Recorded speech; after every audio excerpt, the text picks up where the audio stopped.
Let's take a look at the backyard. You can see my Jerusalem cherry is in fruiting, and it's not edible, but it certainly is lovely, and I will have to cut it back before I bring it in. In fact, this is the time that I start bringing in plants, trimming them, cutting them back, and getting ready for the cold months ahead. I've got all sorts of things happening out here still.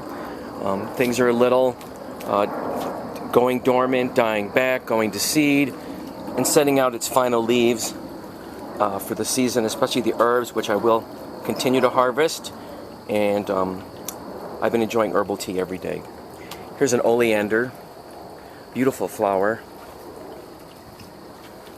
And I will have to cut these back by 2/3 eventually. I'm waiting for all the flowers to be spent. Here we have our sweet autumn clematis, which is looking dramatic as it climbs up the cherry tree. And I don't know about the cherry tree. The smell of these flowers are beautiful, by the way. I think my cherry tree is dying. I fertilized it. I've done all kinds of things but I think that maybe next spring, I don't know how much of it's going to be alive. Little by little this summer, it showed signs of aging and death. I'm hoping that's not the case. Let's take a look here.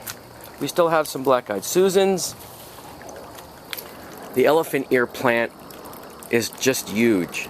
And of course, I'll have to eventually cut that back and take the bulb in and put it in a bucket with some sawdust or cedar chips or some dry peat moss and let it go dormant for the winter, and then get it going again in the spring and put it out here. It's really very dramatic. I like it. Of course, there's more lemon balm. I may take some of it out this spring.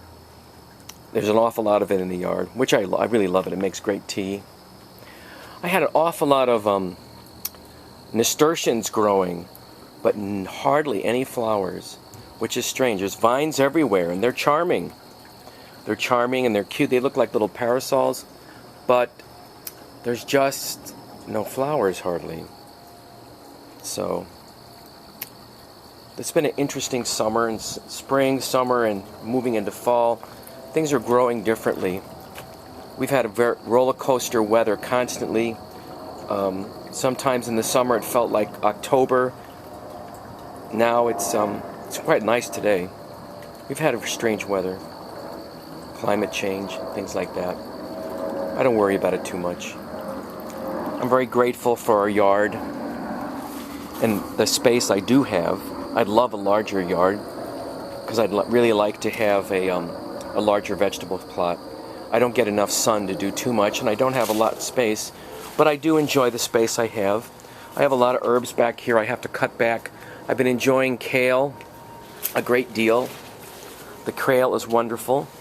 Of course, there's more lemon balm, and as I said, I'm going to be cutting some of that out. I've been harvesting a lot of tomatoes, eating green beans, and I'm letting a lot of the green beans go to seed so that I could collect them, have some beans for next year, but also have enough beans to make a bean dish, which is lovely. Oh, look at that. The sweet autumn clematis and the other clematis are blooming together. How beautiful. How beautiful that is. Anyway, have a wonderful week.